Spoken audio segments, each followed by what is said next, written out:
Yan, narito tayo sa Mount Mayon. Good morning. Yan, narito yung ating setup, ang ating shelter sa taas. Ang ating motor na si Clicky. Yan sa kabila.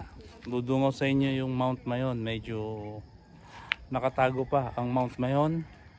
Mamaya abangan natin para makita ninyo ang ganda ng Mount Mayon sa umaga. So shoutout nga pala sa nagbigay sa atin ng sponsorship na ating sleeve. Shoutout tayo Sir JP at sa bago nating gloves kay Boss Mike. Yan, nag-love shoutout Boss Mike, maraming salamat. Kay Motorox Moto Accessories. So dyan siya sa may junction sa mga nais bumili ng mga accessories para sa inyong pag rides. So kay Motorox dyan lang sa may junction sa may Cainta Rizal. Ito ang ganda ng Mount Mayon. Mamaya dudungaw yan. Ayan. Kasi maraming ulap pa. Oh. Peace out.